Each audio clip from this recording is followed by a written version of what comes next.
We can Oh my start God, now. too much. Ma'am, we can start. Yeah, Okay, okay, right. Good evening, everyone, and a warm welcome once again to IDEC Cafe. IDEC Cafe comes to you from IDEC Pune every last Wednesday of the month and at 9 p.m. till 10:30. I welcome you on behalf of Dr. Sanjay Agarwal sir and Dr. Neeta Deshpande, who are founders of IDEC. We do have an annual conference in Pune every year and conduct IDEC Cafe every month, hoping to bring great science to all clinicians and now from today onwards, people living with diabetes across the globe. Today, we have a very fascinating and a first for IDEC as well. So our topic today is fitness, navigating fitness with type 1 diabetes. And we have a very interesting panel. We will have two talks, and we will have a panel of distinguished people living with type 1 diabetes and our own expert, Dr. Ganesh Jewalikar. He is a pediatric endocrinologist at Max Hospital, Saket in New Delhi. He has been working in the field of type 1 diabetes since 2008. He himself being a fitness enthusiast, plus an expert in type 1 diabetes, is our right person to be our expert today, who will be talking to our entire panel living with type 1 diabetes. It is a great pleasure to introduce Marielle here. She is a person living with type 1 diabetes since 1998. She is a type 1 diabetes fitness ambassador with 13 years of international management positions with Ralph Lauren and H&M, and lived in India for 8 years. Just 2 weeks back, she has moved back to her hometown, Sweden, Stockholm in Sweden. And she's going to be talking to us with her own lived experience as well as the science of fitness. Our next speaker and panelist is Riddhi Modi. She is living with type 1 diabetes and she is a fitness ambassador. She herself is a graphic and a communications designer, a patient advocate and community lead for type 1 diabetes support groups in India. She's a Blue Circle Voice for International Diabetes Federation, a member and community lead for Empower Type 1 Diabetes, a clinician-led education and awareness group. She is a member of the inpatient group that is for the formerly known as the JDRF, the Breakthrough Type 1 Diabetes. Welcome, Mariel and Riddhi. We have two very star panelists as well. And first of all, I would like to welcome Divyesh Panchal. He has been living with type 1 diabetes since 2002. He's a product design and development professional with Tata Steel, sports and fitness enthusiast, primarily hiking, running on marathons on road and trails. We're going to hear a lot more about this, and there's a very warm and very interesting stories that we're going to hear from them other than the science of fitness. And he's a volunteer for JDF Mumbai, where he takes the entire community for treks and trains them in fitness. And last but definitely not least is our Sridhar Rajamohan. He's from Chennai. He is extremely accomplished, very motivated person living with type 1 diabetes for the last 25 years, a BE from Anna University and a postgraduate from Indian School of Business, and that too topping wherever he went, and work experience in oil and gas MNC, then his manufacturing company, which is MEPZ, his own startup, and then again in MEPZ. But with all those professional work, he was academically a star, but look at the 110 plus half marathons and 6 full marathons, won several duathlon events, charity ambassador for Freshworks Chennai Marathon, and a co-founder of the Tamil Nadu Type 1 Diabetes Group. Welcome, and we are so happy to have you here with us. And we will start this panel after the first two talks. So I invite Marielle to take the first talk. She's going to share her experience in the next 15 minutes and her tips on fitness with type 1 diabetes. Over to you, Marielle. Thank you so much, Dr. Archana. It's such a privilege to get to be here, and I am super grateful to join you all today. I have called my presentation 26 years with T1D and stronger than ever, because it's true and something I am very proud of.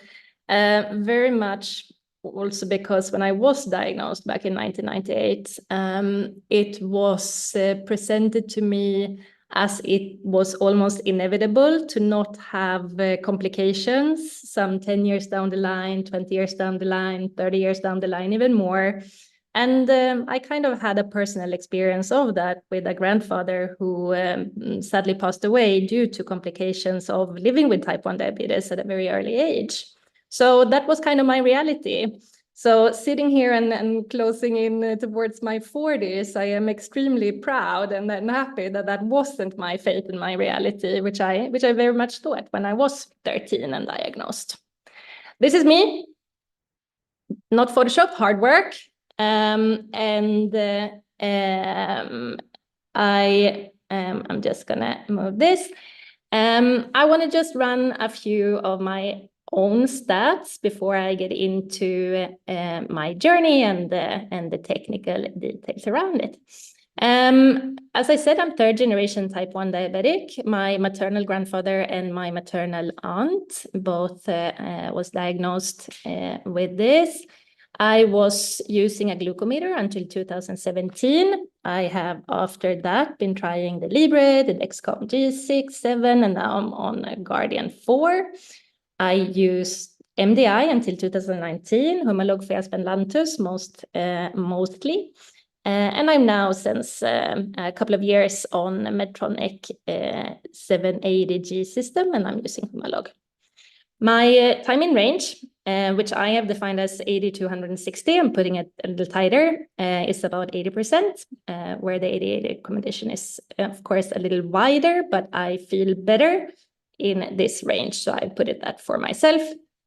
My A1C is normally between 6 to 6.5, can touch up towards 7, but mostly not. And my journey with fitness really started before my journey with diabetes. I was already competing in gymnastics when I was diagnosed. And at the time, it was a big question mark whether I should continue with that or not. And I am forever grateful to my parents and my coaches for supporting me to continue. And I continued to compete until I was 18. When I was 18, 19, I moved away from home, joined college, and then started my career. And my time between 18 and 30 wasn't awesome from a diabetes and fitness perspective.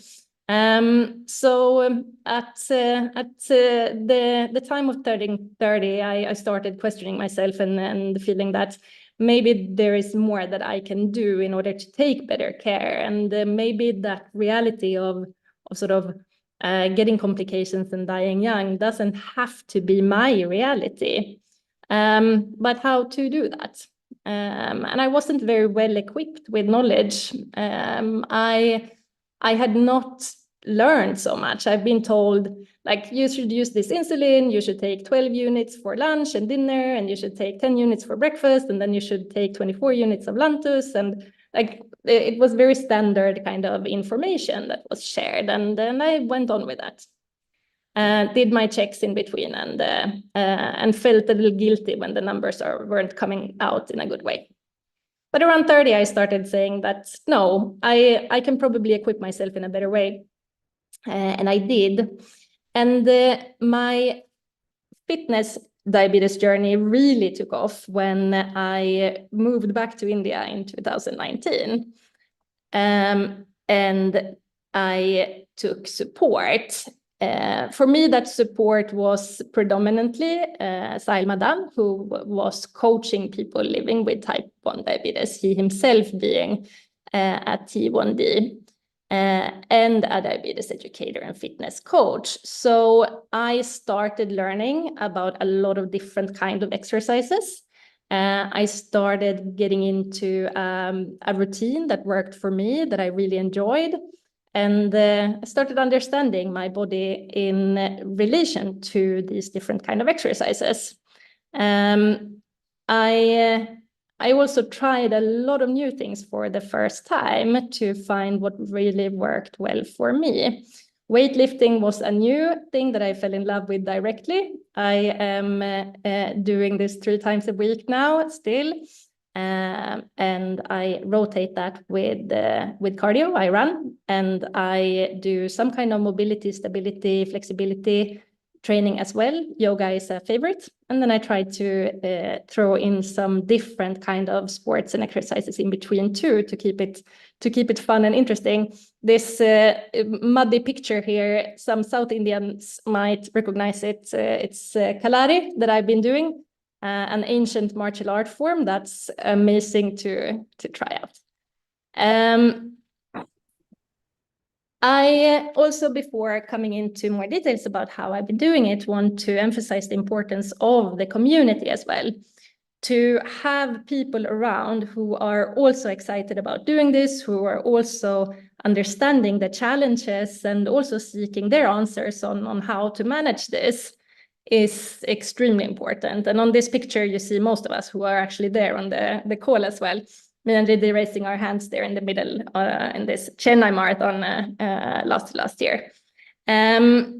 Surrounding yourself with like-minded people who are also your safety net is amazing. And I would never have been so confident in what I'm doing if I wouldn't have been able to learn from so many of them. Sridhar very much included in the running piece. What has also been important for me in this is that to some, I do believe that I am also a role model, and to feel that you are a role model when you're doing this is also putting some sense of accountability on you, which makes you want to walk your talk even more. So that has helped me a lot to keep going. I'll not ask you to read all of these text boxes, I'll speak to them, but I wanted to take down some of the knowledge which has mattered the most to me and which has become tools for me to manage this in a much better way than I could before. These might sound like very, very basic things, but if they are not there as a tool for you, they are crucial sort of black holes in the toolbox for how we manage well, especially when we also want to pursue more intense physical activity. The understanding of the difference between aerobic versus anaerobic energy systems is extremely crucial and something I had no clue about before. I thought aerobics was this kind of gym session where you dance in the gym. I did not know that was an energy system which decide how your body is fueling yourself with energy. And these 2 different kinds of exercises impact your blood sugar levels in completely different ways. For aerobic, the body is using oxygen to create energy and can sustain during a longer period. And this generally lowers the blood glucose levels over time, like a long distance running or any kind of Zumba session, dancing, swimming, cycling. While the anaerobic energy system is rather happening during really short and intense exercises like weightlifting or sprints when you run or a boxing session or something like that. And then the blood sugar actually spikes a little bit as the body is breaking down the carbs from the glucose stored in the muscles instead. And I had no idea about that. I kind of learned that, all right, if you're exercising, your blood sugars will drop, you will have to carb load before, you have to snack during your exercise, you need to watch your blood sugar from not dropping. But I did not know that some kind of exercises actually had the opposite effect on my body. And there was a real breakthrough for me to learn that and to understand that, and helped me gain confidence in how to manage my different kind of trainings. Also, how stress impacts glucose. Stress for me was, my understanding was that's a negative feeling, that you feel burdened and overloaded. And I did not pay attention to the positive stress that I had very much of in my life. And learning how that stress level and that adrenaline and glucagon sort of increase affects your blood sugar, even if you're not eating, even if you're everything is good around you, everything else is there. That positive adrenaline rush might indeed impact your blood sugar levels too. And learning how to navigate that, especially around training, not stressing to the training session, stressing away after, also helps set you up for a better optimized training session. I was aware of the insulin to carb ratio and insulin sensitivity also before this journey, but I was not equipped to understand how it fluctuates, how it changes, and how to adjust my dosing to it. Learning how to do that has also made a huge impact, and especially during the luteal phase of my cycle. So for women and girls, there's a whole other chapter in the book of understanding how to manage diabetes too. And our cycle, our menstrual cycle, really affects it. So the days before the bleed, the insulin sensitivity for me really goes bad. The resistance goes really high. So it impacts how I correct and how I dose my insulin as well. And the macronutrients, which is such a fundamental piece of knowledge for us to have, not only relying on that truth of that we have to avoid sugar or we should avoid the big white carbs and just sort of restrict and reduce, but rather learning about how to combine the right components in the right way, how to portion control and how to make sure that we have the right amount of the right combination, and perhaps eating it in the right order at the right time, enabled me to make much smarter choices without feeling deprived of not getting to eat what I wanted. This helped me to needing to do sort of less overcorrections, because it's very, very easy to get stress and fearful around our numbers. Sometimes we judge ourselves really hard around the numbers too. And it's very easy when you don't feel like you're understanding what's happening to overcorrect, either with what you're eating, treating a hypo by eating everything around you, or having a really bad hyper and you're overdosing your insulin badly and then you're crashing. This often leads to a roller coaster ride. And learning how to not have to do that was also a massive game changer, because if you are in a roller coaster, it's also really scary to start training. And you can easily skip it because it feels uncomfortable. This also helped me to have a much lower fear of hypoglycemia. When I was 18, I suffered a really, really severe episode where I got unconscious and I also broke my teeth in connection to that. So after that, I suffered from a really, really bad fear of hypoglycemia, which made me subconsciously sit much higher in my BG than required. Getting in control and understanding these different things helped me avoid that too, which increased my stability a lot.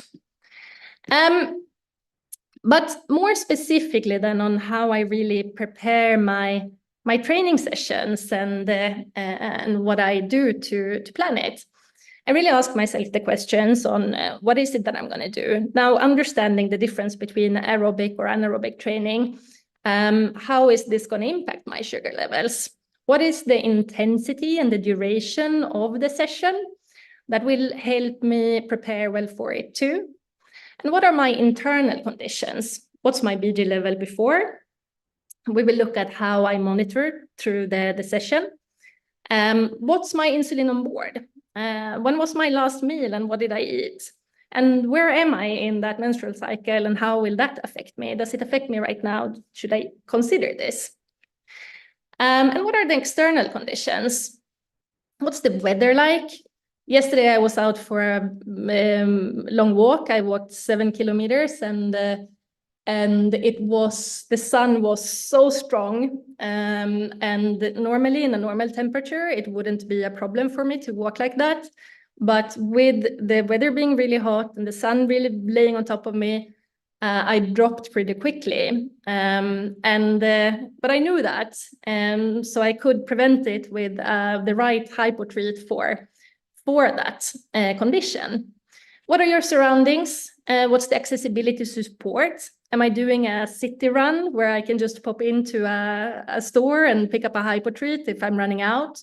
Or am I on the countryside where there's nothing and I really need to carry it? How do I take those precautions to make sure that I can stabilize during the session? It helps me a lot to have a weekly training plan. This weekly training plan is also flexible. It's a strong routine, but not a strict routine, I like to call it. I see it as pieces of a puzzle. Like, I know that session, I know what conditions needs to be there to do that. And if my sort of life changes that week, my plans, my family planning something, my work demands something from me, I know that I can shift those different sessions around to suit me better. And that's something that's really important too. Your training schedule should be able to also fit your life, but your training schedule needs to take high priority in making sure that they happen. When I started really learning, this was an extremely important part of it. Logging and analyzing to understand myself. Really taking note for several months. This was when I started coaching with Sahil, and we took note of everything that happened over the course of several weeks. This works, be it on glucometer or on CGM. You just have to see your reading. If you have to prick your finger and see it, you do that. If you have a reading on your phone or your reader, awesome. But we still have to check and take note of what's happening at that time to analyze it and understand it. Then we adjust, we repeat in as similar conditions as possible, and we see if it makes a change for how the blood sugar level reacts.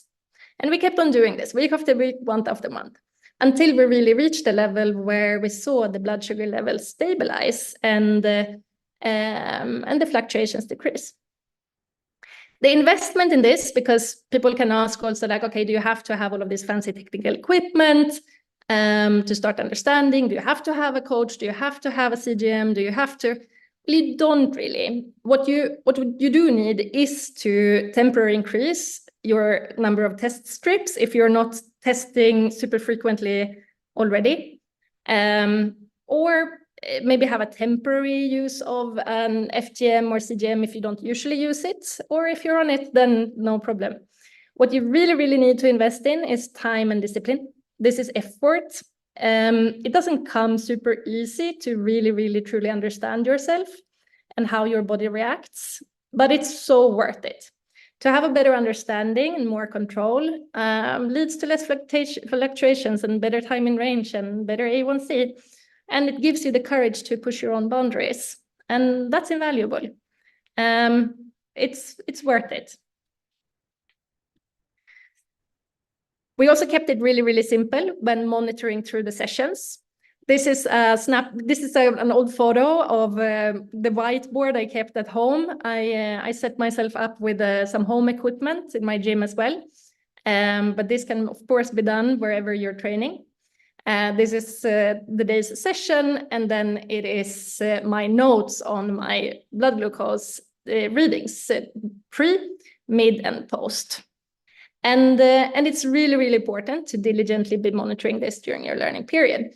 Pre, I've always tested a minimum of 30 minutes before in order to be able to correct it before the session starts if needed. Mid, halfway, allow time for a bit of a break for your correction. If you're training with a trainer who doesn't understand type 1 diabetes so well, explain why you need to do this. And then you test shortly after cooling down as well. I test shortly after cooling down as well to just give my body a little bit chance to settle. And of course, I always check if I see any sign of symptoms for either hypo or hyper. Then I look at how do I act on this reading? Is it no action? Will the training itself take care of it? If I'm a little bit high and I'm doing an aerobic session, it might come down anyways. If I'm a little bit low and I'm doing an anaerobic training session, I might come up anyways. So if I'm confident in that, I'll do that. Do I need to do a hypoprevention, either through a one-time fueling or a continuous fueling? Continuous fueling, I mean like a small intake of fast-acting carbs, like glucotabs or energy drink, like small sips through the session. A lot of people do that, including myself when running, for example. I like to then sip on something to keep the level. But in other kind of sessions, perhaps I rather do a one-time intake and I do a protein bar or a banana or something. So it depends on the type of session and where I'm at. But being ready with knowing what you want to do when it's important. I've also mentioned, of course, that you might want to do careful insulin corrections to prevent spikes. I do that. I know that this is something that a lot of people feel hesitant to do and to talk about. But for me, understanding how my body reacts and my insulin sensitivity and all of these things enables me to also correct proactively, making sure that I have the right amount of insulin on board, depending on what kind of session I am doing. I'll give you some case examples of this. So these are snapshots of my CGM readings with the app SugarMate. So this is an external app not connected to any of the specific readers, CGMs or FGMs. This is taking readings from that, but showcasing it in a very, to me, very user-friendly way, where I have been able to do logs digitally in the app as well. So the first picture is showing me doing a morning resistance training. I've taken note, it's a shoulder, medium intensity, 1 hour. I'm doing that fasting before breakfast. I prefer to do that. And I've given myself a microdose of insulin, as you can see, it's 0.6 units of Humalog there. And I've done that to counter, I often have like a morning spike, a dawn phenomenon situation. And I also know that with that kind of anaerobic exercise, I tend to spike a little bit. So to counter that, I've given myself a microdose there. And as you can see, also an hour after the session, I'm super stable. I have delayed my breakfast here. Normally I eat breakfast directly after my training. I'm sure I haven't skipped the breakfast, but for some reason it's got delayed here. But you see the stable line there through the session and post the session. The second picture, we have a whole day overview. And here I've done a midday run. So you see the little guy running here in the middle of the picture. I have waited some 2 hours after eating to ensure that my stomach is not full and also my insulin on board is lower. I don't like to have too much insulin on board when I am doing an aerobic session. If I am running with high insulin on board, then I tend to drop quite sharply. Here we see that I am dropping my sugar levels very nicely and easing it out after the session. Very much in control. In the last photo, this is an example of how my body reacts right before the bleed in my period. Here I've done evening intervals, running intervals, and you see that my blood sugar is increasing during the session, even if it's running, but it's interval running. So that's where the energy system switches versus the long distance running. And then after, it keeps on increasing. And even if I'm taking insulin, I see the blood sugar keeping on increasing. And this to me is not a surprise when it's those days right before my bleed, because I know that my insulin resistance is higher. So I just have to work on it. These are some real life cases. And finishing off, I just wanted to to sort of summarize it with speaking briefly of how I made my physical activity a top priority, because it really is. I decided to learn with support. I involved the right knowledge, the right competence around me to learn myself, to equip myself with that. I removed obstacles. I got some home equipment, or when I moved closer to the gym. I know everyone can't do that, but those were the things I did. I plan it, I plan my week, and I schedule it in my calendar. I've had a very hectic work with a lot of meetings, but I have kept my training sessions in my calendars with the same importance as if I'm meeting my boss. And I have informed my boss of it. My team members, my family members, they all know I live with type 1 diabetes. Health is top priority for me, and I am not compromising on that. And they all accept and support it.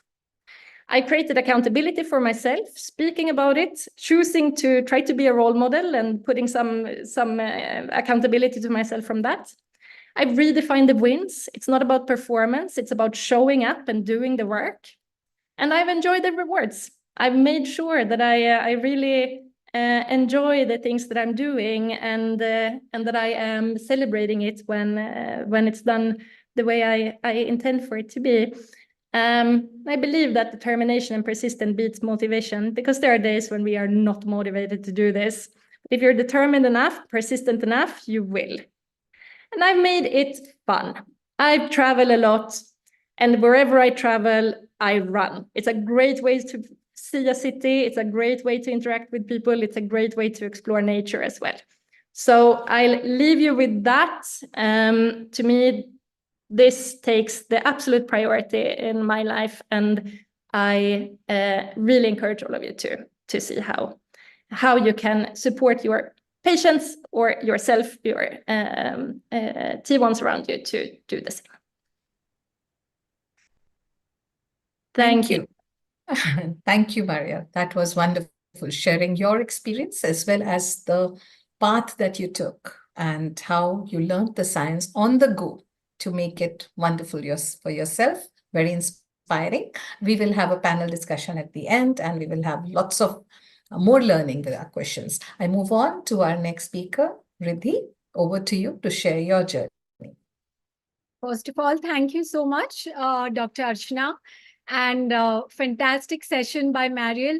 It is extremely, comforting to be on a panel where, most of the other panelists, they are not just familiar, but I can very proudly say that they have been, motivating and influencing me in the last few years. So, it doesn't matter when you start your fitness journey, where you started. What's most important is that you're in the journey. So with that, thank you for a wonderful session, Mariel. Great talk. And over to sharing a few of my experiences. I'll just share my screen.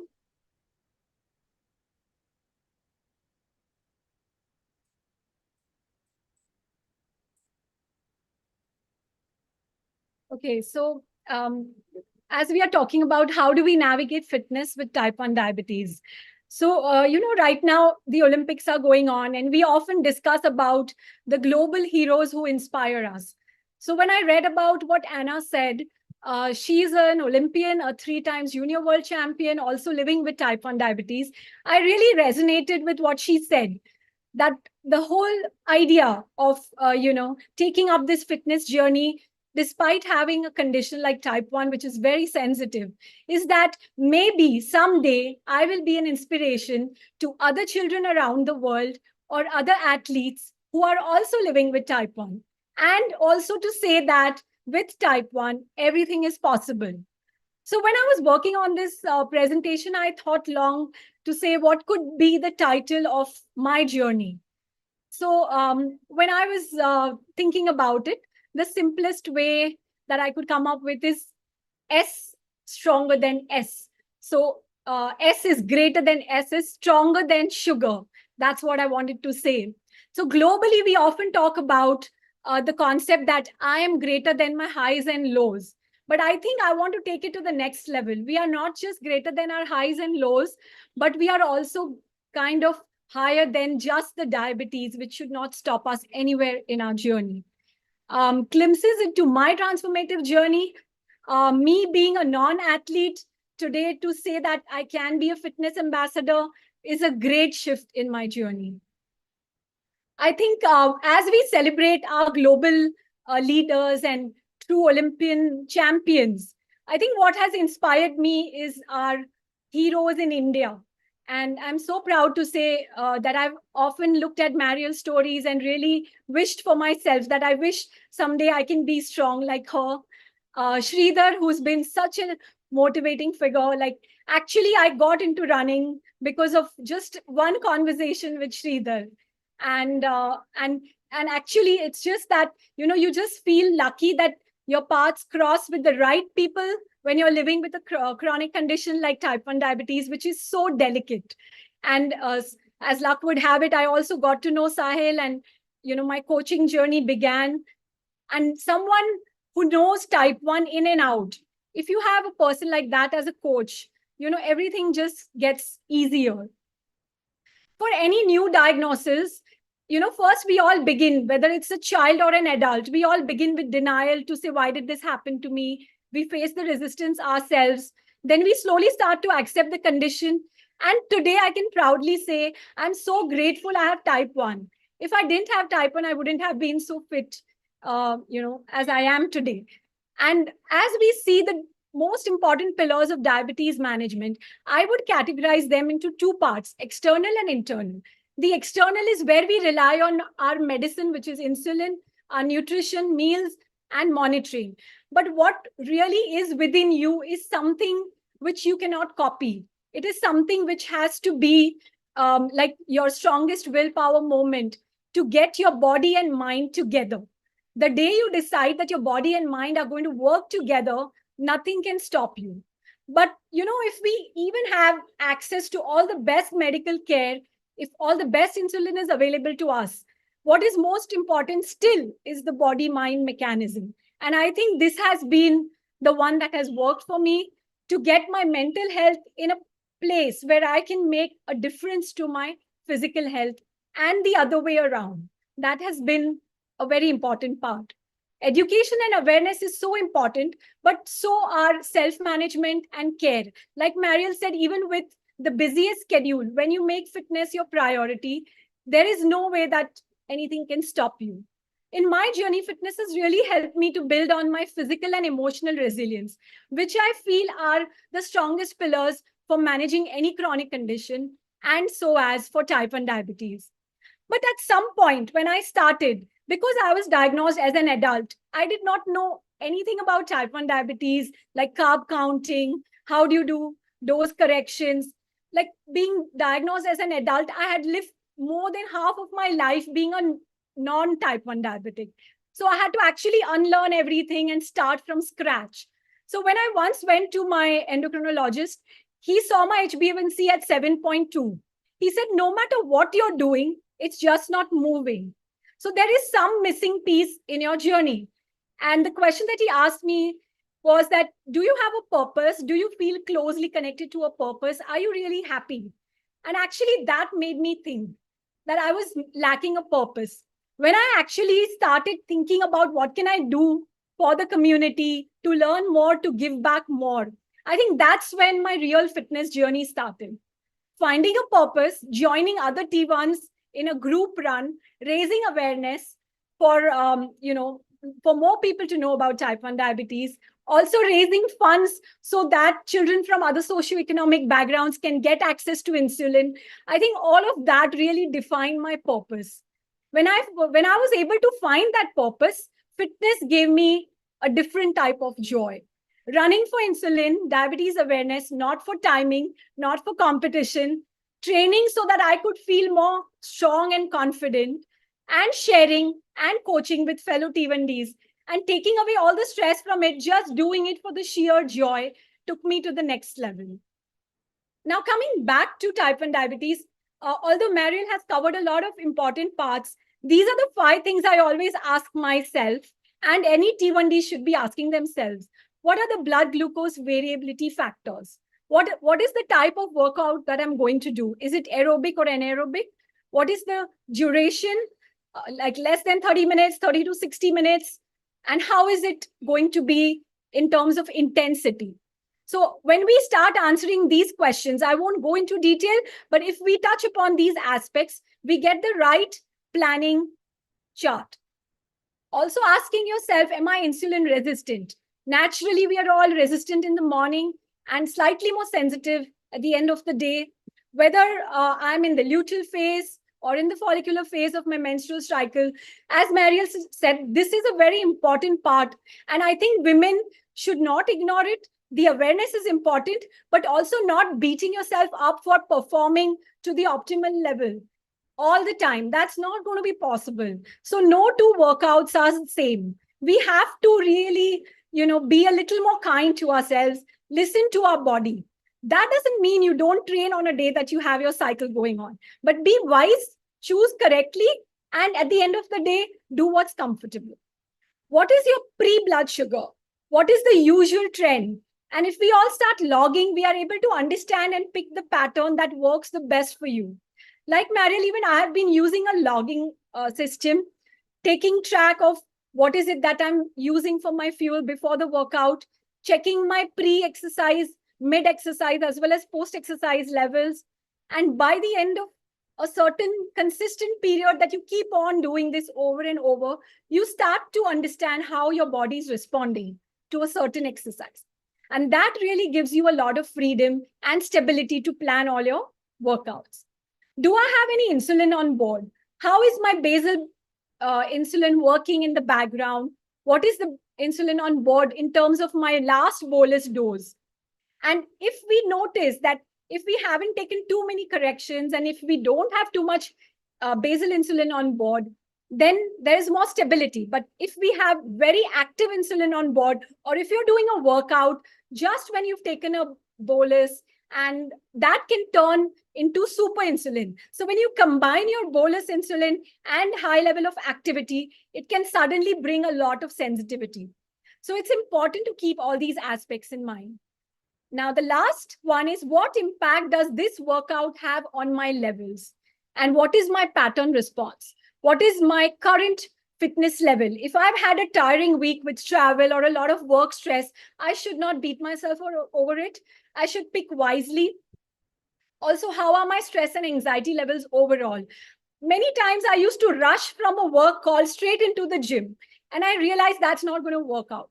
You need to give yourself some transition time. You need to kind of take those 5-10 minutes to unwind, maybe listen to some music, and then get into the gym. Preparing yourself for a workout is extremely, extremely important. How has your sleep pattern been? Do you feel any adrenaline rush? So traditionally, I had never done strength training until almost 40 years of my life. So I started, you can say, structured fitness training in my 40s. And I would really make this point very important. It's never too late to start your fitness journey. I had only been going for walks and brisk walks. I had never run 1 kilometer in my life. And I don't have any shame to say that I had no background. I would tell all my friends that I'm not a gym person, but changing your narrative is the most liberating thing to do. When I realized that there's a lot of merit in strength training, as well as in engaging in some sort of running, even if it's not a very long run, but getting that cardiovascular activity into your routine, there's no stopping after that. So traditionally, I had done walks and brisk walks and a lot of yoga for many, many years. But when I used to do yoga, I realized that I had the flexibility, but not the strength and endurance to sustain those asanas. I'm not going to go deep into the type of exercise because we've already covered this. All I would just make a point is that multiple factors can impact your workout. Even if it's the same workout, there will be different aspects which play an important part. Not all exercise has the same impact on your blood sugar levels. Typically, we have reference ranges for beginners. So when you start off, your safe blood glucose target should be between 125 and 200. But my personal preference is to keep it between 120 and 150. I won't go into the details of the references, but I would strongly urge for beginners that they should refer to these charts so that they are more prepared, and also be prepared for overnight or nocturnal hypoglycemia if you tend to work out in the evening. Now, looking at type 1 diabetes management, it is not just one aspect. It's a very comprehensive strategy. So what are the different aspects that we need to look into? Insulin, meal supplements, and monitoring. And what you also need to keep in mind, which is at the background, is your overall time and range. If you've had a rough night with a lot of fluctuations, don't push yourself to do an intense workout in the morning. So this is something which we need to pay attention to. You can keep changing your workouts, be flexible about it, but keep a goal so that you will work towards it. As we go into more serious training, what we do look at is SMBG, which is minimum care pre and post readings. A lot of people cannot, continuously get onto the sensor. So we can actually measure with SMBG pre and post readings. The strongly recommended way of monitoring is using a sensor so that you can pick patterns and also see the trend. Some of us also use the sensor with the transmitter because you can see a continuous pattern, and also alarms are available if you're dropping really fast or rising really quickly. We all have our different ways of fueling. We need to focus on low glycemic index foods with good fat, and something that can sustain you depending on the type of the activity. Most important is for us to observe our patterns, record our data, self-reflection, setting goals. What do we want to achieve?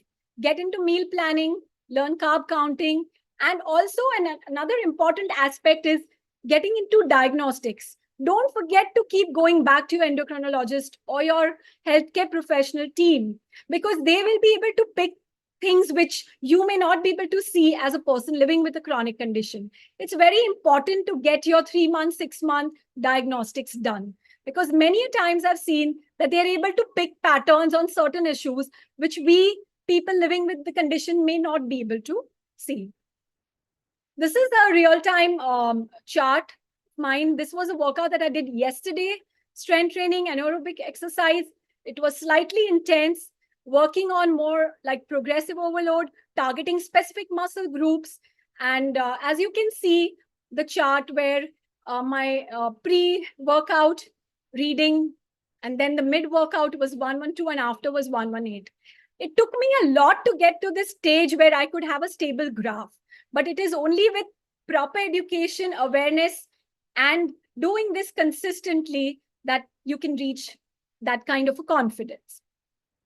Similarly, another chart shows my run, which was recently on 28 July. This was a workout which I did in the morning with no insulin on board. And as you can see that the chart is pretty stable, started with a 126, then a mid-level was 122. And then as I finished my 5K run, the reading was 131.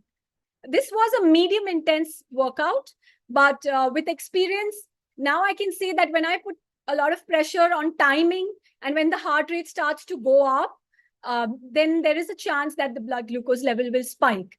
And at times I have had to stop my run, pause, take a correction dose, and then get on. So deeper understanding of how the activity is impacting your levels will give you tremendous freedom. There are two other workouts which I've shared, which will give the graph, which helps you to understand.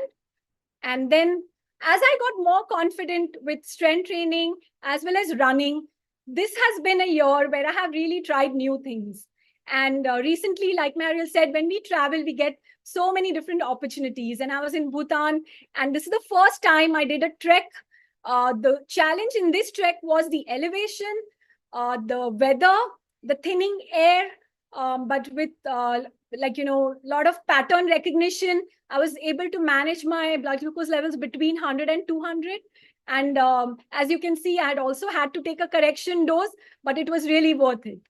And then recently, I also did a trek with kids from Aurangabad, and most of the children were on SMBG without any sensor, but we all together followed all the rules and protocols.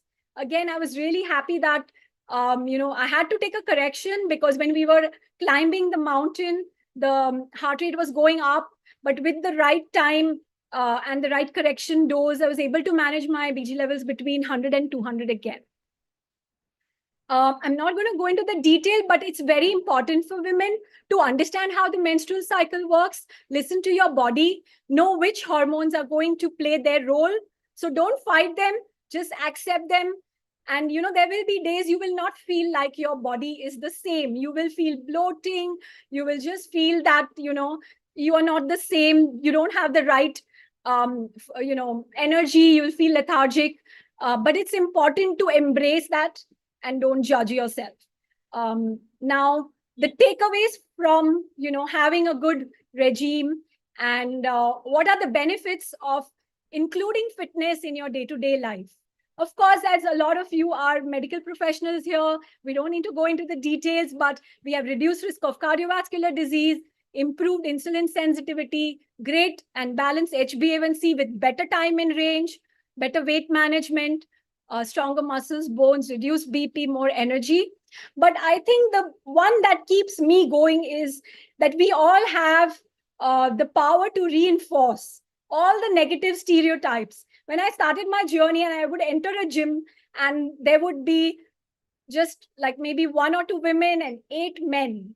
So, that said something like we need to change those stereotypes. Breaking stereotypes is like, telling yourself every day you can do it. And like when I started my journey, I know I was asking this question that I hope I won't become bulky with strength training. And now when I look back and I laugh and I urge all the women, you want to feel strong and confident, definitely take up running and strength training. Change the narrative. I think living with diabetes has an image problem. And I think all of us together can change that. And last but not the least, I would love to thank the empowering healthcare professionals. Because of them, I am where I am today, and my community support. Without my community support, learning from each other, Mariel, Sridhar, you guys are here. Divyesh, I've heard how amazingly you also leader JDF. Together we can. And T1D looks like me. It could be anyone, skinny to strong. And keep sharing your stories. Thank you so much. Thank you, Riddhi. Thank you. Right. So that was amazing and inspiring. So we have 2 women, very strong supporters, and definitely you are breaking stereotypes. So now let's come on to our panel discussion where we have 2 more superstars with us, and to interact with them, we have our expert, Dr. Ganesh Jewalikar. Divyesh, Sridhar? Yes, right. So before we talk to our 2 panelists who are along with Marielle and Riddhi, Dr. Ganesh, is there something you would like to comment over the 2 talks that you have heard? Well, what can I say? I mean, both the talks were amazing.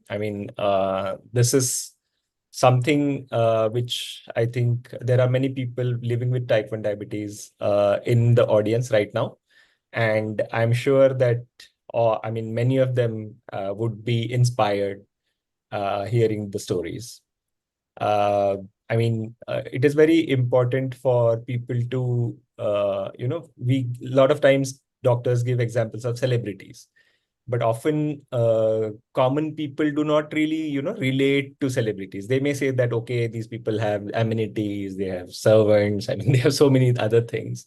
So it is when people from within the community actually show their achievements, it's really motivating. And I'm sure there are parents of young children who have been diagnosed maybe recently or a couple of years ago, who are, at diagnosis and in the first couple of years, what emotions go through the parent's mind, and child is often really confused about what is happening.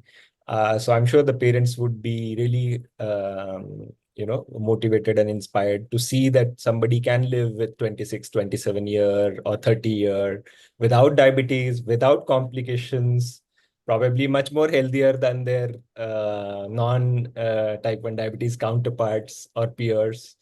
That's really inspiring to see. The other point is that in reality, I mean, we see that, I mean, the type 1 diabetes is nothing different. It just reflects, it just mirrors the overall community. I mean, in general, the physical activity levels in the community and in general, the exercise, motivation, etc., is extremely low. And so is true for type 1 diabetes. And with respect to all additional challenges, yes, I mean, it makes it much more difficult. So I think the first and most important message that I would like to convey is that exercise is not, an option. Exercise is something which is compulsory. It should be there. I mean, it should come up in the priority in our head. And irrespective of whether you have type 1 or you don't have type 1, exercise should be done by everyone. I Thank think you. we have two more people, and I'm Yes, sure we there will. are more interesting Absolutely. stories to. So I will start with Sridhar. So Sridhar, and I know that you've had a very interesting, and you've done so many amazing things. Before we get into the science and the nitty-gritty of how you actually control, can you tell us a little bit about your journey? Because it's been a long journey, and I'm sure it can't be a half smooth as to be a superstar. There's a lot going on in the background. So can you just share a little bit? I mean, if we about count your all the journey? marathons and half marathons, it's a really long journey. It's a long journey, I know, amazing. But the Yes, diabetes part initially, and how did you get into fitness? sure. So I was diagnosed in 1999, and it was easy diagnosis because my sister was also a type 1, and we are sibling type 1s. And my sister is an elder sister, so it was easy to get me diagnosed. And after that, yeah, usually in India, the doctors give us a standard dosage, and we keep following them. And HbA1cs never work out. So my initial HbA1cs were all about 10. I think starting 1999 to probably till the time I finished my schooling, which was in 2005, my HbA1cs were always about 10. And later on, as time passed, I wanted to learn more, and uh, I put in some effort in learning, and slowly during my UG, the reading started coming down, and I also started focusing more on education because of the support of my parents. They were always pro education, and then slowly my HbA1cs improved. Not too good, but still. Back then, HbA1cs were the in thing. Now we focus more on time and range, and so I think during my UG it was somewhere between 9 and 10, and after 2009 I joined my first work. Again, a small improvement between 8 and 9 till 2013, and after 2013, I did my MBA, and that was the first time I went out of home, and that was a 1 year MBA, and so it was a very difficult year for me. But if I was better equipped, if I had a good peer support group back then, probably I'd have learned a lot more earlier, and it would have helped me, go through that phase. Um, so I ended up with a DKA back then, and that's something that really pushed me, to make sure that I get things into my hands. And after that, it's been very good. So I'd say between 7 and 8 after that, and after getting a sensor on me, it's never crossed 6.5. It's always been below 6.5. So, and the running journey, it started in 2012. So I had a scare, a blood pressure scare. My dad was diagnosed with blood pressure when he was around 30 years old, and I was 23, and my blood pressure was 180 by 120. And I was dealing with some stress back then. I wanted to get into a good B school, and ended up with taking up a lot of stress because of that. And yeah, 180 by 120 was not normal. I told my doctor. He told take it for a week. It was still the same. And again, I went back to my doctor. He said, you have two options. You start medications immediately, uh, but there are a few problems. With age, your dosage will increase, and your complications will increase, and your cross complications with diabetes will also increase. So immediately I was like, what's the other option? He said, take up some activity that will make you sweat a lot. That's when I, thought about something like running, because other sports, they had, you needed a team for that. Running is an individual sport. So, and that's when I did my first half marathon. I didn't know, what a half marathon was. I knew one of my football playing friends used to do a full marathon. So when he can do a full marathon, let me try a half marathon. I went straight ahead and tried a half marathon, and I got the passion, and it went through, and everything was trial and error.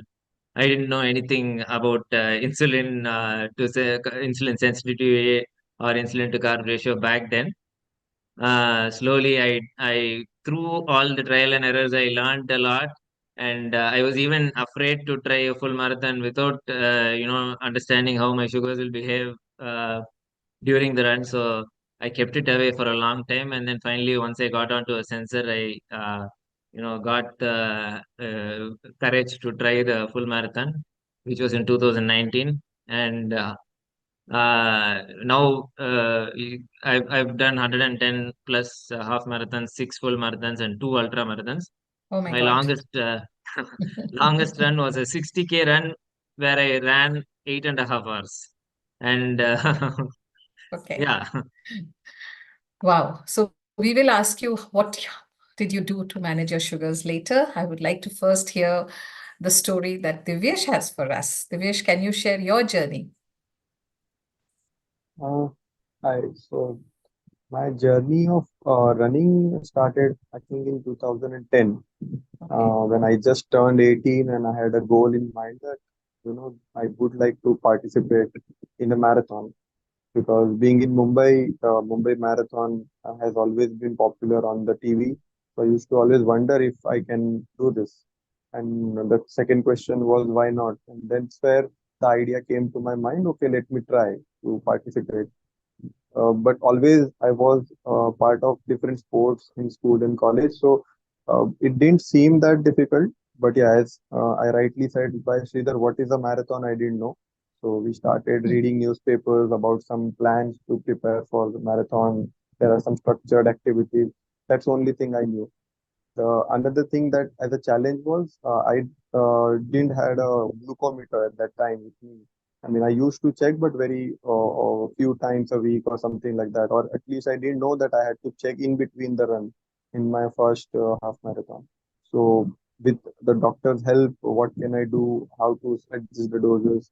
How can fueling be? And I think almost it took 3 4 months of practice, and I never thought that I went in a hypo at least in between the run, and it helped me to manage the sugars, and I successfully did my first half marathon. And then it took almost some 6 7 years of break in studies and colleges, and I restarted my running cycling journey around some 7 8 years ago, and that's when it has been a constant.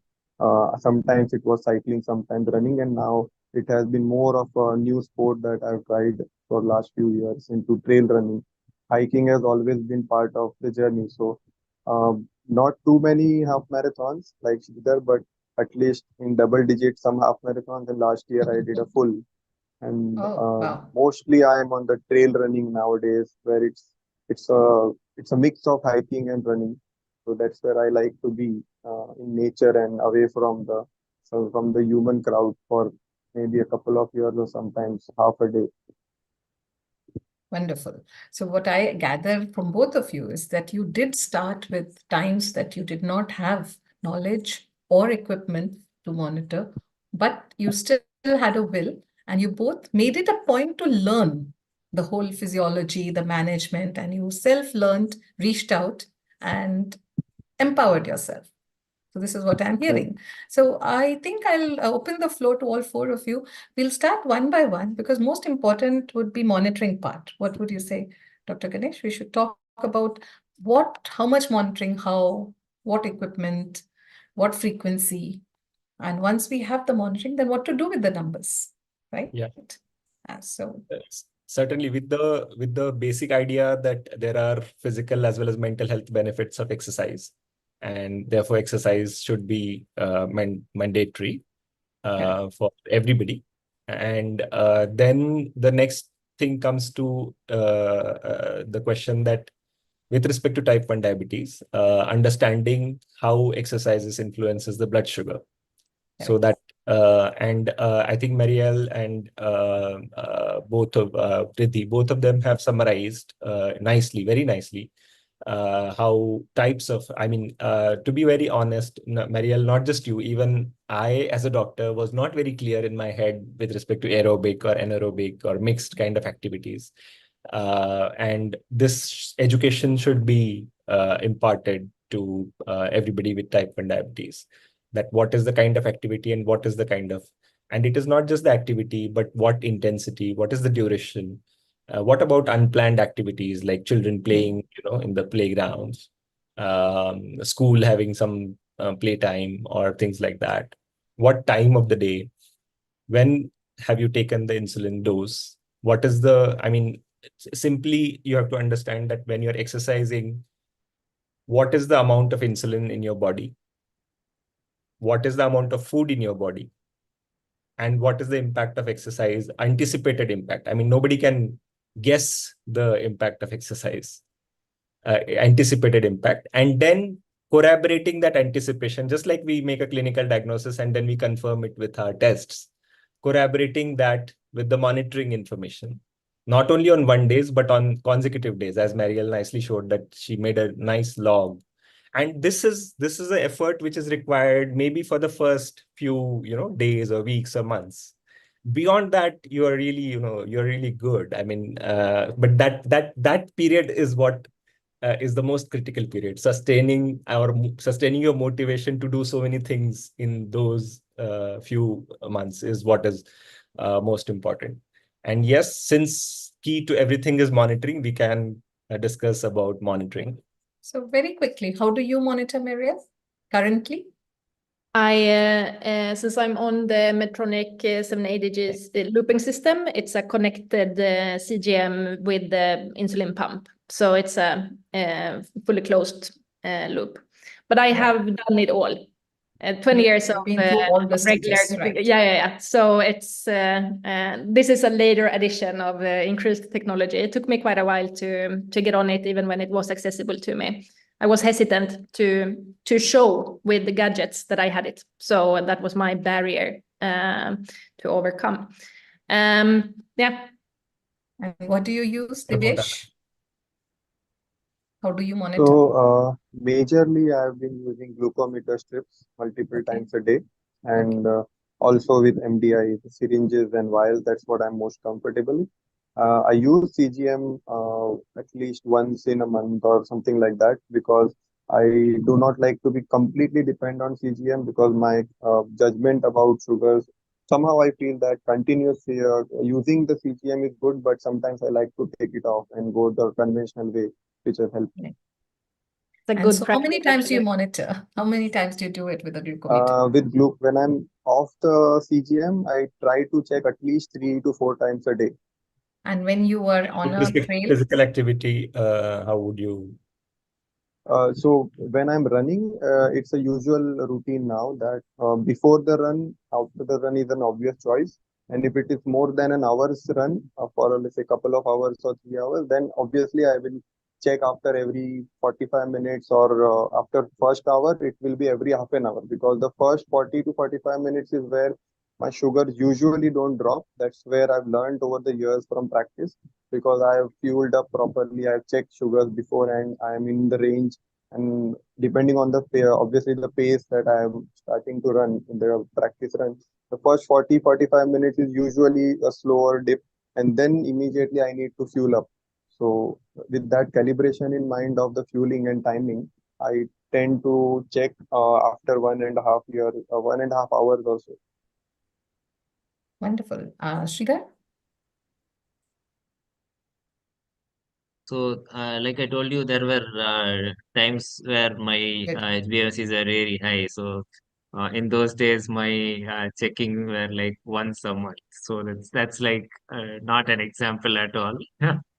From there to where I am now, it's completely different. I use a Libre Pro, and I couple it with a continuous, a reader, Meow Meow 3, which Use is the trust. Yeah. yeah, it converts the flash glucose into a continuous glucose monitor. So without this, I feel like I am, the lights are off. So it's very Okay. difficult for me without a sensor right now. So Hmm. I'm always on a sensor. Otherwise, it's very difficult. I have to know my pre-run sugars. Based on that, I'll plan what I'm doing during the run. I usually follow running plans with my running team. So we usually have interval run days or tempo run days or a long slow run days or an easy run day. So based on this, I plan my either food intake before the run or an insulin dose intake before the run. For example, tomorrow I'm doing an interval run of 1 mile by 5. So I'll probably take an insulin dose before I go for the run because I'm going to do intervals which are going to be very fast. So that's going to shoot my sugars up. So when I'm doing a very hard or intense activity, my sugar tends to go up. So I think all of them covered that topic. So yeah, that's how it's been. Right. Riddhi? So I'm currently on MDI and I Hmm. use the Libre sensor with Meow Meow 3. I Right. think for a very long time, I was not open to getting the Meow Meow 3 and I kept asking all my T1 friends to say, is it necessary? Is it necessary? But I think now I am really enjoying it. This has been a topic of debate where a lot of people say technology can either make you too addicted to it or it can be a burden, but it depends entirely how you see it. And there is no right or wrong. Like Divyesh is managing very well with glucometer checks. I see there is no right or wrong. I think each one can choose what works best for them. And I guess that's about it. Absolutely. I think it's the whole monitoring and interpretation and knowing yourself, the way you have all found a path and knowing how your body responds, right? That's wonderful. So, Can I add one yes. point here?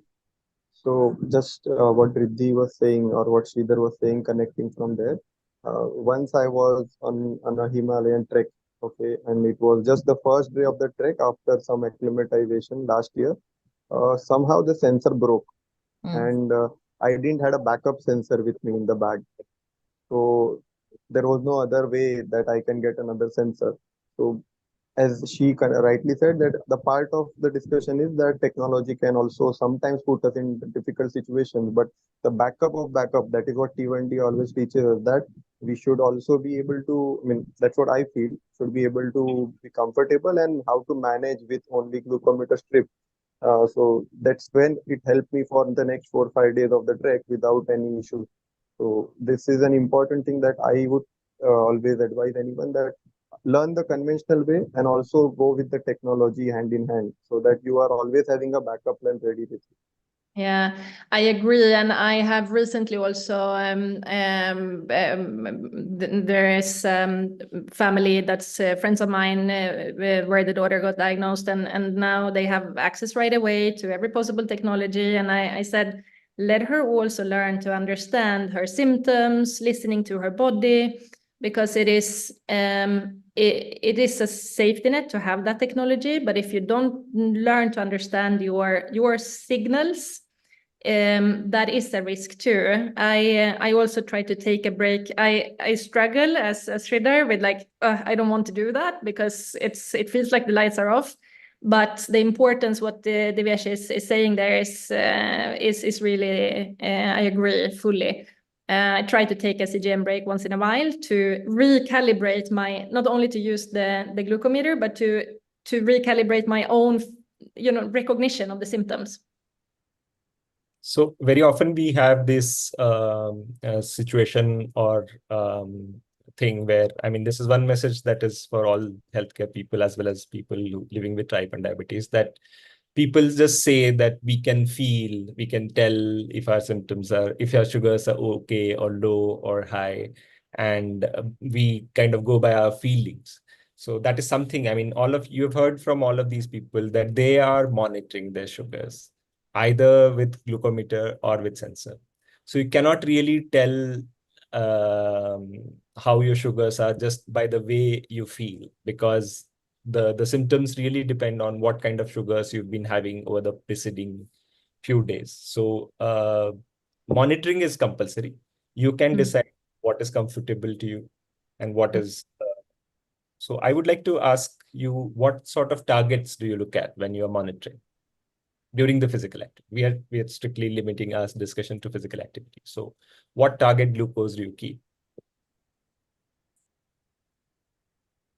Everyone. This We have too lots of depends on ground to cover. Yes. the kind of activity. If I am planning a run, I prefer to start on maybe 130 to 180 rather than starting on a lower end. If I'm doing a strength training session, I don't mind starting on 90 either. I know it'll take me up. But I wouldn't start running on 90 if I can choose. I would prepare for not being there, or wait a little bit. I know you can, of course, get up a little quickly, but I am not comfortable with that. Sridhar? Yeah, so I don't see usually I don't know, let me let me be specific with myself. The normal sugar ranges that I keep during the day, and my running sugar ranges, they are the same. I prefer to be between 70 and say 180, whether it be during activity or not during activity. So during an activity, if it is going low, say if it is say 80 and dropping by say 5 points or something like that, then I make sure that I pick up the pace a little bit. If it's not an easy run, I try to pick up the pace a little bit and adjust my running or heart rate in such a way that my sugars shoot up during the run automatically.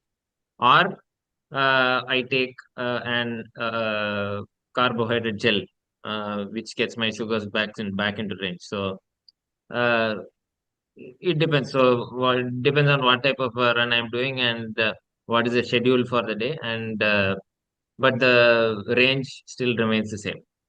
Right. Divyesh? I think for me, I think it depends on the time of the day. Okay. So, say for example, in the morning, the tendency of sugar is to go up because as obviously someone covered it, I think Mariel or Riddhi, that in the morning the sugar tends to go up. That's what I've observed when we just start even with a small walk for half an hour or so. So if it is in the morning, I'll prefer it even if it is at say 80 or 70. I don't mind and go for a run. If it is at 120, 150 or 160, I take 1 unit of insulin and then go for a run. But if it's the same reverse in the evening runs, I wouldn't prefer it below 80 or something like that. At least 100, 150 is the good range. So it also depends on the time of the Time day of the day. where you have insulin on board or not.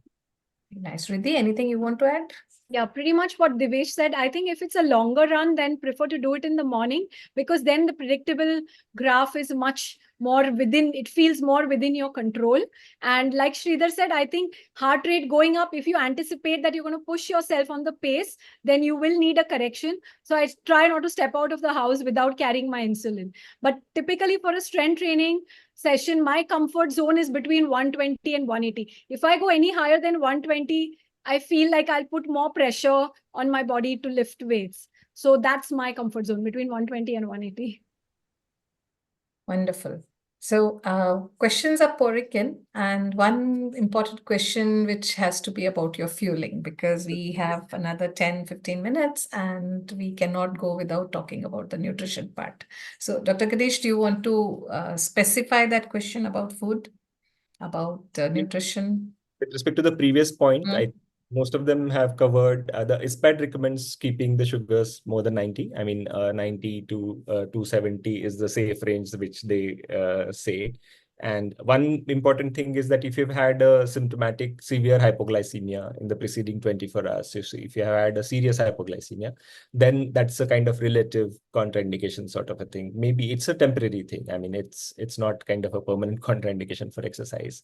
But severe hypoglycemia may, if you exercise the next day itself, the increase of repeat severe hypoglycemia would be high. If you're starting with sugars which are less than 70, or you need to correct hypoglycemia before you really start exercising. So I think these are some of the additional points with respect to the blood glucose targets. And yeah, I mean, the next two important points with respect to exercise are insulin adjustments and the food adjustments, in whatever sequence you want to discuss them. The nutrition. So a lot of questions on how do you manage, and there are a lot of queries people ask. I'm gymming, what kind of a protein shake should I have? These are the kind of questions people would usually come up with. So can you tell us about a nutrition plan? We'll do it a little quickly. So I'll ask two people to talk about it. One is during running, etc. The other is the gymming part. So we'll divide it. Sridhar, about running, nutrition, fueling during that, and also in rest of the time. What is different from a usual type 1 diabetes? Focus on exercise, nutrition for exercise. So for me, I try to maintain more or less of a regular South Indian diet, which is usually a little high on carb, but I try to make it a little bit of a portion control by, having equal portions of fiber, equal portions of protein, and the carb also equal portion. So that way I try to make sure the food is that I'm taking is a balanced diet. And otherwise, during the run, I usually prefer a milk coffee without sugar before my run. I take insulin dose for the coffee at 4 a.m. And then I start my run at 5:15 a.m. So uh, uh, and during run, I usually take some salt or the other to make sure that I don't get any cramps. Usually my runs are more than an hour. It goes for 60 to 75 minutes, or sometimes even extends to 90 minutes.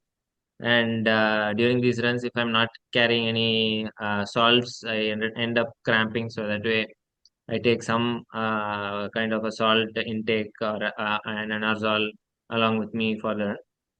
And again, the sugars, if I'm going low, obviously I'll take a carbohydrate gel along with me too. So that's my sugar intake. And insulin, usually I don't know, it's personal choice. I prefer not to carry any insulin along with me.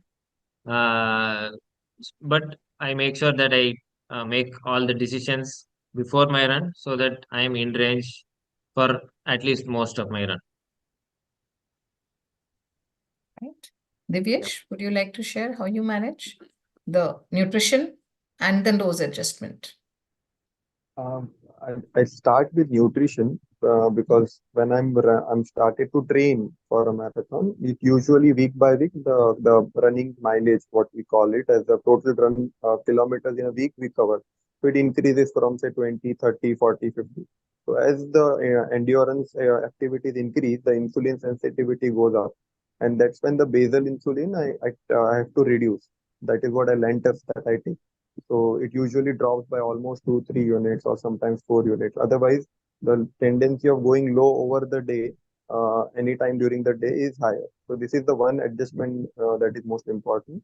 And with fueling, it with a short run, 30, 45 minutes, I don't usually take anything in the morning. But if it is a longer 1.5 hour or 2 hours practice run, then I usually tend to carry some either a date chana kind of a mixture with carbohydrate protein or a chicky, something like that to pop it up. I try to avoid gel because it's only when I'm at a very good intensity, because Sridhar runs at a very high pace.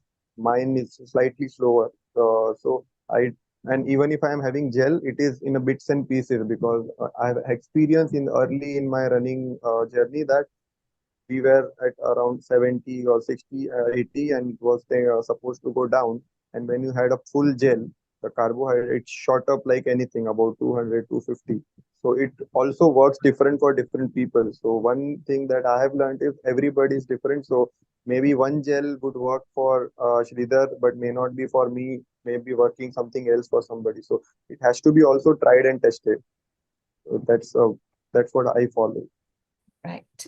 So although we would love, I mean, there's so many things more to talk about, but we have to keep a track of time. So these are unfortunately, this is our last 5 minutes. So there's one question, and I think that's very important here from our audience. This is Dr. Daniel from UK. He said, what are the specific considerations or precautions for people with type 1 diabetes when engaging in high intensity workouts? So anyone who would like to answer that? I mean, I really think so whichever kind of workout and perhaps particularly in high intensity workout, because it's also affecting your body. If you're not used to it, it's affecting your body in different ways anyways. And to approach it with curiosity and care, and not get just straight into it and really go all the way.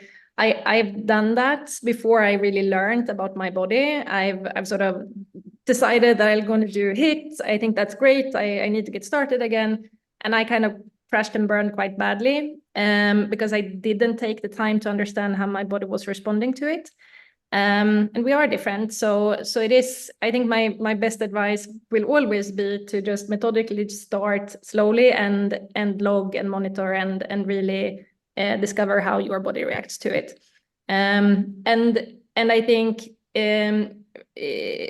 for me, and I've heard this from the others as well, training in the morning helps because you are a little bit more predictable. There are less variables that's coming along the way of the day that influences how your glucose levels will react. So making sure that you're starting something like that in a more sort of isolated environment where less things are affecting you might be a good thing. So I'm going to give everyone 1 minute, and you can give your message regarding fitness and type 1 diabetes, and then Dr. Ganesh will give us a conclusion from a scientific, from a clinician perspective, and then we will conclude. So I would request all of you to to hear the other person and maybe choose a different topic if that topic has been covered by the previous speaker. So we'll start with you, Sridhar, with your 100 marathons and so many of them. We want to hear from you. 1 minute. Yeah, sure. So I heard Riddhi say everything is possible. I would take a different view on that, and I would go to say nothing is impossible. A different view to everything is possible, but nothing is impossible. In the sense that my first half marathon was a 3 hour 8 minute time, and from there to where I've got now, my fastest half marathon is a 1 hour 35 minute half marathon. So all this happened through all the learnings that happened along the way, and I would suggest all type ones and the doctors, to go through the learning process completely. Right. Divyesh? I think we talk about the insulin and diet a lot, but what usually helps in the fitness journey is it helps us ease down the stress levels mentally. Also, the support group that we have around us, you're looking at different help or different kind of advices. That is also important. And the most important thing is practice what you want to do in step-by-step manner, as already Mariel said. That is the key to exploring, because there is no one thumb rule that you just go in the morning and everything will be fine for a run. It's your own curve, learning curve, that you need to log and understand, and then you fine tune it. Right. Thank you, Divyesh. Riddhi? So I think for me, like we all discussed, fitness is non-negotiable. I think we all need to just make that a very, high priority thing in our life. And that is something which would be my take-home message for so many other people out there living with type 1 diabetes. If for me, being a non-athlete with no other fitness background, if I can do something in my life in my 40s, there's no stopping. There's really no stopping. But I thought that peace and happiness can only be found when you practice yoga and meditation. But I think with running, the kind of liberation and freedom I feel, that's a very lovely feeling. Same way with strength training, the kind of strength and confidence. So many times I feel when I'm lifting weights, it's a meditation, but in motion. So see what really works for you. Nothing is better than the other, but at least pick one form of fitness, stick to it, set your goals, and just go with that. Thank you. Marielle. I think what's worked very well for me is to find a stimulating variation. I know some people prefer to really get experts in their sport and to continue to excel in that. For me, it's been the combination of cardio, of strength training, weightlifting,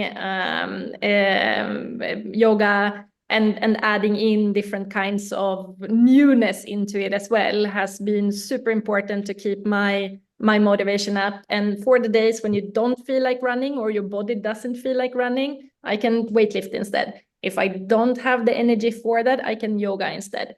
And to have that rotation going. For me, that has worked very well. Wonderful. Dr. Ganesh. Yeah.